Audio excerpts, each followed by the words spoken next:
It's time once again for the Passion to Succeed podcast, where we explore the traits, mindsets, and attitudes of passionate and successful individuals.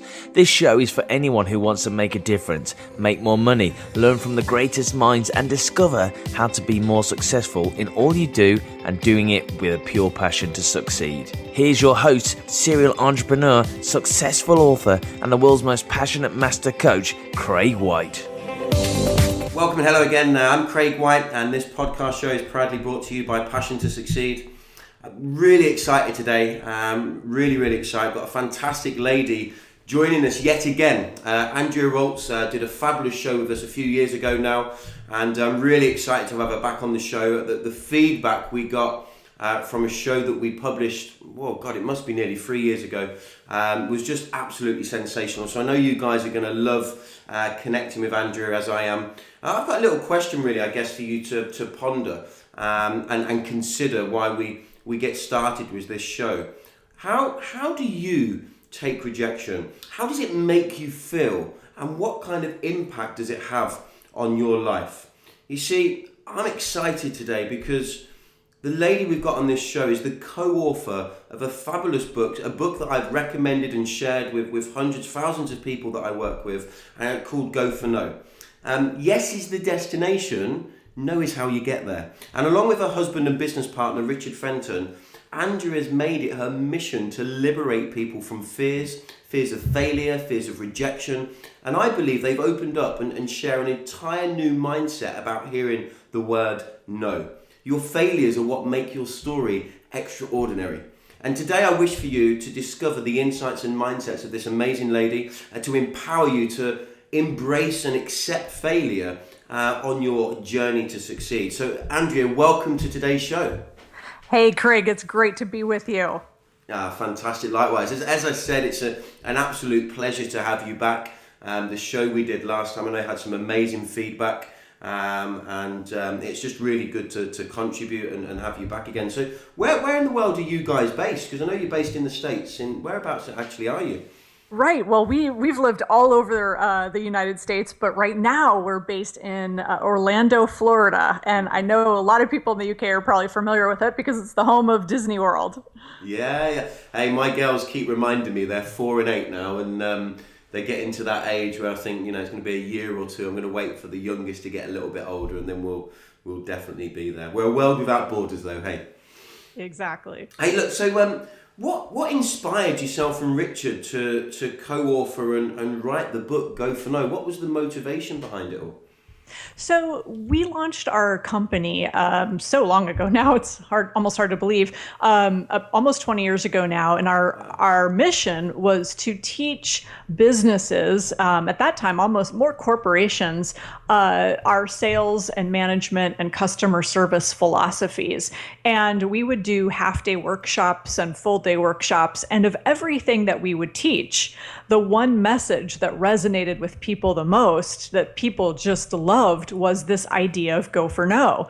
And so we went a couple of years doing our different trainings and working with companies, and we would go in the back room sometimes at certain businesses and see posters and messages that say go for no. And we said, okay, this really is a brand. It really is a great message. And so we should really write a book about it. So that is what started it, was listening to our customers really tell us that that's what they loved. And so we decided, though, instead of to write, a kind of your standard book, nothing wrong with instruction, but we really love fiction writing. And so that's why we decided to put it in a fable format so that people could get a story, be entertained, but also get the important lessons, which are in Go for No. Totally. Do you know what's interesting and fascinates me, like obviously listening to you? I mean, obviously from a sales training environment and gaining that message of go for no, and to be instructional on that and to give people tips and advice, but to turn that into such a successful fable, for me it's almost like how you've got to have some imagination, some focus, some real skills to go from just the philosophy of the go for no, but really to get a phenomenal message across like you did in the book and throughout the story, as really embracing the I guess that way forward as part of the journey.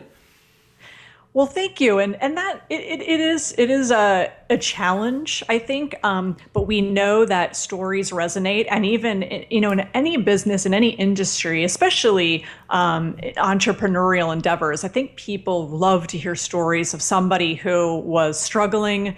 Since we all struggle, we've all failed, but somebody who got an interesting lesson, was able to turn things around and become more successful. And so that, I think we were able to tap into that. And that's why really at events, having people who can share their story and say, this is where I was, this is what I did, and now this is what has happened, is so powerful. And it doesn't even have to be that it's your story. You can influence other people just by sharing those stories that you hear at events, which is so powerful. Yeah, I remember Pete learning something years ago, facts tell, stories sell, so to speak. And for me, on my personal journey on personal development, and I guess for a lot of people, something having a fable as powerful as the Go for No story, it can almost be, for some people, a great entry level for them to realise that actually personal development can really be life-changing. And I think sometimes it's all well and good reading instructional books, but I think the power does lie within a story, as you said, without a doubt. Great. So everyone loves the word yes. We all love to hear yes. We all love to smile and be pleased to get the results that I guess we desire, which is more often than not when we get a yes. How do you've obviously done workshops and trainings and I guess you coach people on an individual one-to-one basis as well. How do you coach people to adopt this mindset, this go for no philosophy, and gain the same love for the word no as we all have for the word yes? How do you coach that? Right. It's not an easy task, Craig. It really isn't. But one of our things that we teach people, first of all, is the fundamental philosophy, which is you have to hear more no's in order to hear more yeses. It's a philosophy that is based in statistics, right? If you want to be more successful, you have to be willing and wanting to fail. And convincing people of that can be kind of tricky, to teach people to go out and intentionally increase their failure rate, intentionally hear more no's. But I'll give you a perfect example, and this is something that I knew that I've been sharing, but it's such a good example for people to wrap their minds around, because we all have been taught and trained to live in that go for yes world. And this is one of the ways I kind of show people the faulty way of their thinking. And so if you picture yourself having gone to, say, a networking event, and you meet 10 people, right? You have 10 nice conversations, and you about your business and their business, and you find out a little bit about them. And when you go home, you think, well, I had those 10 conversations, and let's say you got 10 business cards. You got a business card for each person, and you're all excited, and you think, I'm going to reach out and contact each one of them. Well, what tends to happen in the go for yes world is you look at those 10 cards and you start to maybe question, and you start to make assumptions, and you start to say, I'm looking at all of these 10 cards that I got, and I think that actually these 5, and you pull out 5 of them, and you say, these 5 people, I think they would probably say no. They weren't as interested or excited in my business and in my products as, I think they should be. So I'm just going to set those aside. And now you have 5 cards left. And you start thinking a little bit more, and you say, out of these last 5, 3 people were mildly enthusiastic. They seemed kind of interested in my products and services. So I'll set these aside, and I'll maybe call these people. And then you have 2 left, and you say, okay, these people, we had great conversations. They seemed interested in my products. They even seemed interested in, making some additional income on the side. So I'm definitely going to call these people. Now, what you end up doing, so you maybe call those 2 people. You don't reach out to the 3 that you thought were maybes. You don't reach out to the 5 that you pretty much thought would tell you no. And so what you've done is you've taken all that time and effort and energy and relationship building, and you basically got rid of 80% of the people, and now you just limited it to these 2 people. And so really that is operating in a very limiting mindset. Whereas go for no, we say, hey, you reach out to all 10. Yes, some of them will tell you no. Absolutely. It's probably statistically just that way, but we don't know who, right? And most of the time we're always prejudging and deciding what we think somebody will do or say. And I think, Craig, we're probably wrong half the time. Yeah, I guess it's that assumption, isn't it, that is really kind of, I said, when you're playing the numbers game, it's really sort of putting the odds against your favour rather than for. Yeah, exactly. And so we play all these games. So we've taken, all of these great conversations, and now we've just really limited our opportunity. So when it comes to coaching people about go for no, I tell people all the time, hey, you don't know what somebody's going to decide, do, what kind of money they have to spend on things. And so to the extent that you limit yourself and say no to yourself, instead of letting them say no to you, is how much you're going to kind of hold yourself back from your own potential and your own possibilities for success. Now, that said, that's the easy part, right? So if I can get somebody to embrace that, then the next thing we have to kind of work on is some of the fear and some of the other things that can hold people back. Do you know, it's funny listening to you, because you're bringing things out of my mind that I've been living by, and you often don't really realise. One of the philosophies in the book, you'll get my message in a sec. One of the philosophies in the book, there's talking about the guy, and you just mentioned it or touched on it briefly, is when people have that buying limit. And it's, when he's in the shop and he gets the sale, forgive me for not getting the story 100% correct, but he gets the sale and he finishes off there because he didn't keep asking the guy, because he stopped selling when he reached his own internal buying limit. So it's that, I guess, that philosophy of usually our objections are a reflection of our own perception.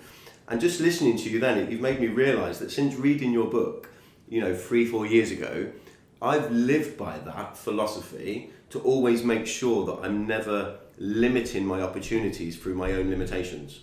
So thank you, I've just realised. Yeah, what's funny is I'm glad you said that, because you don't notice it sometimes until it's pointed out to you. And I think it goes both ways. People who do it naturally, like yourself, because you've just learned through reading personal development and behaving that certain way over and over again, it's become a habit. So you're not aware of it until somebody points it out and you say, oh yeah, that's right, I do that well. So it's good. So how, for some people, I guess, obviously maybe there's a required expectation of no's, and it's, I guess, probably challenging for some people. Does it get easier? And for those that, I'm throwing loads of questions at you, but just passionate about getting this message across, because for some people, could it be actually a little bit demotivating, when they're getting a lot of no's? How do people, from a coaching perspective and a mindset, how do people get with a mindset that maybe it does get easier, and actually this needs to be a motivating factor rather than a demotivating factor? Right, absolutely. And it can be demotivating, especially at the beginning, when you're learning and you're building your skills. So it's kind of this way where, especially when somebody's new in a business and they're learning, so they're not perfect at, maybe delivering the message, sharing about a product or something. And so what happens is they avoid hearing the word no, and they kind of playing the whole game a little bit small, right? And so we teach them, well, go out and start hearing more no's, and that can be really demotivating until they learn more and have an opportunity to test and build those skills. And so it really requires that people have that belief in themselves and the belief in what they're doing to get themselves over that hump. And sometimes it's a hump and sometimes it's a big mountain, because if you're getting a lot of no's and you don't see the light at the tunnel and the yeses are not coming, and you have to see value in those no's though, and understand that you're paying the price of what it takes to learn how to get better. And that's a really important nuance, Craig, because I don't want anybody to think, oh, you just hear no all the time and nothing changes and you never get better. I mean, that whole idea and the whole, big part of it is, yes, you're going to hear no's a lot, especially in the beginning. Once you get more skilled, you may hear fewer no's, although I could make the case, actually, you could then start going after even bigger no's, with bigger prospects. But, you have to have that belief and that faith that it's going to get better, and see that value in what you're learning. So for example, you go out and you set a no goal and you say, I'm going to try to collect 10 no's this week. I'm going to ask 10 people to take a look at my business or to consider purchasing a product, whatever. And you get those 10 no's, instead of just saying, all right, well, I got the 10 no's and that was horrible and I'm not motivated. You have to say, all right, what did I learn? How did I approach this person and get that no? Let me try something different. Let me try approaching somebody in a slightly different way. And so that is kind of that valuing that process and learning, and then saying, okay, I'm going to keep learning from my top leaders and keep getting better. And eventually you get over that hump. I know it can be tough. It can be demotivating. And that's really where that belief in yourself and the belief in what you're doing has to come in. Yeah, I think there's always going to be the ups and downs of life. It's what we focus on, I guess. And for me, it's character building as well. I think people need to go through them no's to become stronger and almost to become, I don't know if it's the right way of looking at it, but maybe better for when they get the yeses. So when they get a yes, they deal with it with more passion and more service-orientated focus, because they're not just devaluing the yes. It's got more value because they've had to really work for it. Maybe. So tell us about your 5 levels of failure. So where do they come in to play with this go for no philosophy? Absolutely. So the 5 levels of failure, real easy, starts with number 1, which is the ability to fail. That is where we all start. We all have the ability to fail. Most people, though, don't want to fail, right? They don't want to hear the word no. They don't want to make mistakes. They want to come into their business and everything go perfectly. And that's just not realistic, but that is where everybody starts. Be lovely though, wouldn't it? Yeah, it would be nice. And I had a great sales trainer tell me once, we don't get paid for the yeses. We get paid for all of the no's. If it were easy, everybody would do it, and then nobody would be well paid because it would be so easy, So you get well paid because of a lot of the rejection.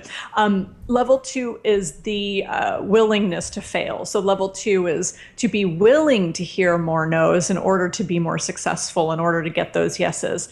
Level 3 is really interesting, though, and that's the wantingness to fail. The wantingness and saying, going to bed at night and saying, I didn't hear one no today. Nobody told me no. And saying, I want to hear those no's. If I'm not hearing enough no's, I'm not really building my business. I'm not building my character, to kind of use what you were saying, which I totally agree with. So wantingness to fail, as odd as that sounds, is so important because it really leads you to success. The next 2 levels are kind of interesting, and we always get some laughs when we share this on stage. But the 4th level is failing bigger and failing faster. So it's going after those big no's. In some businesses, they call this like the chicken list, right? You have the people that you're scared of contacting. So it's go after that big no, be willing to fail, be wanting to do that, fail faster. In other words, get as many no's as you can, as fast as you can. And then level 5 is failing exponentially. So it's really failing as a team. And if you can get a leader who understands go for no and can have the whole team start hearing more no's, it's amazing what that team can do under that person's leadership. So that's kind of that 5th level is kind of a leadership thing. I guess it's a process as well, going through, and you're talking about that wantingness to fail, almost kind of getting up and thinking, I'm going to fail my way to the top. As you said, wanting the no's because you're moving forwards.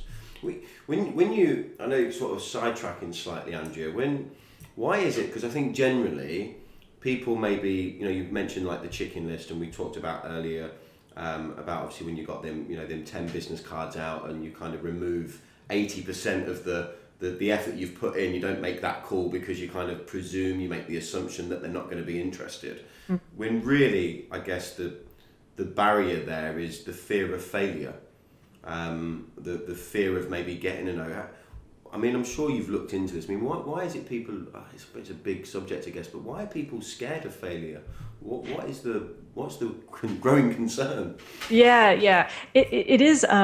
You're so right. And we have dug deep into this this idea of why people don't like to have those no's, and I think a lot of it just comes down to how we're all taught and raised. Some things are cultural. I mean, you have some groups, some countries where you really have people who don't like the word no and don't want to fail at all. And it's really seen not as a badge of honor, but seen as kind of an embarrassment and not something for you to be proud of. So if you say, I've started a new business, and somebody says, well, how is it going? And you say, well, I've talked to 100 people and 97 of them have told me no. You tell that to most people and they'd say, oh my heavens, you're terrible. You should give up now, and in, of course, Silicon Valley, California, where they have all of the, the Apple headquarters, and they're innovative and they're always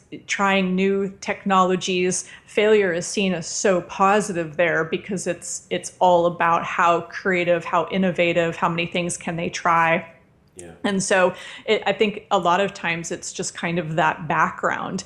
And as kids, we start off so tenacious, so willing to be persistent, and we don't have any problem with failing or looking foolish in front of our friends. And then we hit teenage years and it's like, oh gosh, what do people think of me? What am I, how are people perceiving me? And then we hit adulthood and we say, okay, I'll start a business, but I better succeed at it. And I better succeed in 6 weeks, or this thing doesn't work. I saw the funniest meme on I think it was Twitter or Facebook or something, and it says, I just started a business a week ago. I'm still not a millionaire. This thing's a scam. It's like, okay, not so much. You have to be patient. Yeah, you have to take a while. But one of the things that we teach is give yourself permission to fail. Be that kid again, and don't expect the perfection. Just like if you were teaching your son or daughter to ride a bike, or when they're learning to tie their shoes, you don't expect perfection the first time. It's going to take them time after time, try after try. And so why would you expect yourself, especially when you're starting out new, to just pick everything up and be perfect at it? But I think that's what we do. I think, having kids myself, and looking to impress upon them this attitude of, they can achieve anything. They've just got to have the passion and the willingness to try and to fail and to get up and keep on going. Many conversations with my eldest certainly over the last 12 months, as she goes into new arenas and stepping out of her comfort zone. That I guess it's really powerful to have this kind of mindset and this philosophy that we share. And for those maybe that have had that negative conditioning, I guess what you're talking about, that fifth level, that final level of exponentially failing, having a leader, getting into an environment where you've got somebody that can lead you into that mindset, or even obviously like yourselves as a coach, or having somebody as a coach to coach you to really embrace that failure success formula, I guess. Right. Exactly. So if I was going to moving on then, if you was coaching me, how would you coach or maybe guide me, maybe practically, to kind of really embrace and understand this failure success formula? I mean, is there certain rules that you would look to follow for me or look to guide me down? Yeah, that's a really tough one. And one of the things, and this is different for everybody, right? So we share the model that we share in the book. And I really impress upon people not to just gloss over that model. And the model is where you're in the middle, failures on one end, successes on the other end. And it's kind of like we see these two things as choices. Yeah. Oh, should I be successful or should I fail? And it's one or the other. Really, the model, and we outline it visually, graphically in the book, which is you're on one side. The failure, rejection, hearing the word no is in the middle, and the success is on the other side. It takes some people some time to embrace that because, and I don't do a lot of it one-on-one coaching, but I do guide people we have a Go for No Challenge Facebook group that has over 1,000 members. And I'm constantly reminding people, you guys are always you're always focusing on the result.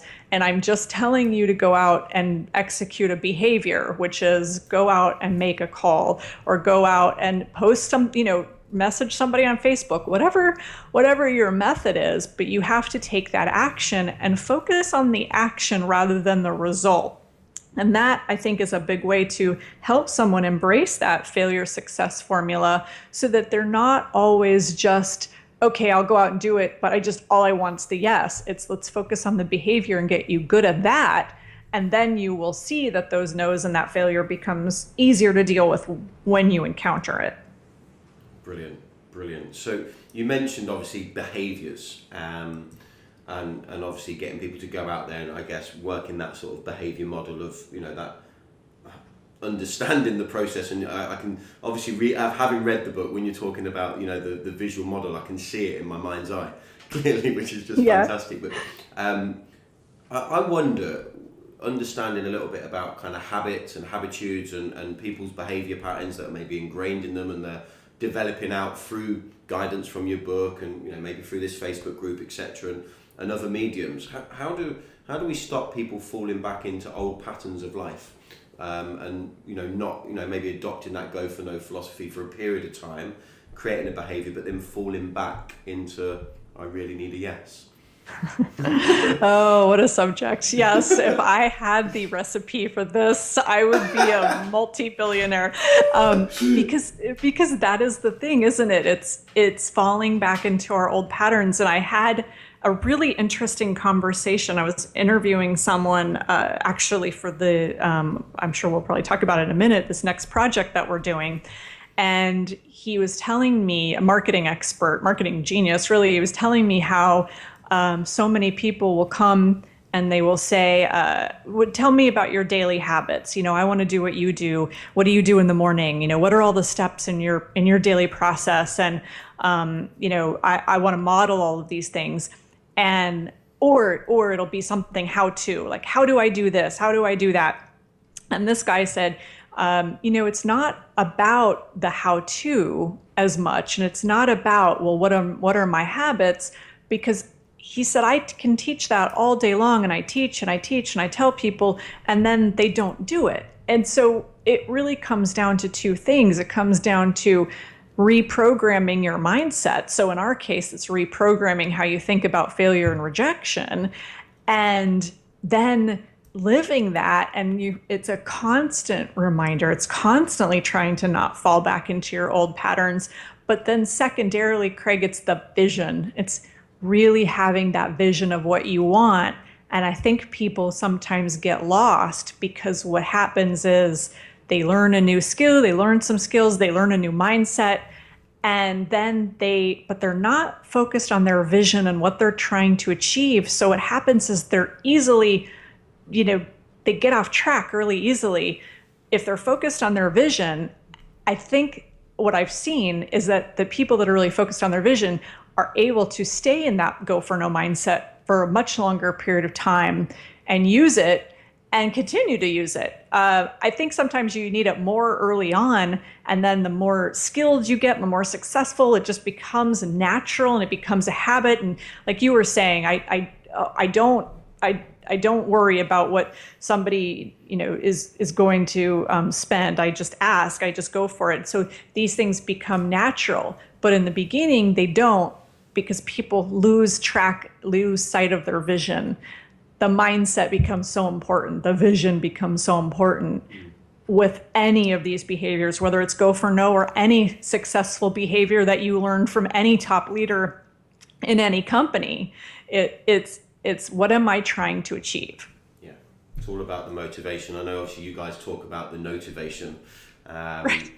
Hey, look, I'm so grateful to have obviously had some time with you again, and I'm sure the listeners of our show are really grateful to have you back. And I know obviously you guys are both really passionate about this Go for No message, and the book is fabulous, and I still recommend it, and I highly recommend, if there's any of you that haven't come across the Go for No philosophy or even this book before, then get onto goforno.com, get onto Amazon, just get yourself a copy. You did the Go for No video as well, which I thought was absolutely fantastic, but I mean, is that a year or 2 years old now, the Go for No video? Because time now flies, doesn't it? Oh, so flies. Yeah, it's been a few years actually, and we also, our partner in the UK is Knowledge is King, and they have books and CDs as well. So, for those people who on your show are listening in the UK, I get a lot of people actually who write us who say, where can I get this in the UK easily where I don't have to pay $1 gazillion for shipping? So that's kind of our UK partner.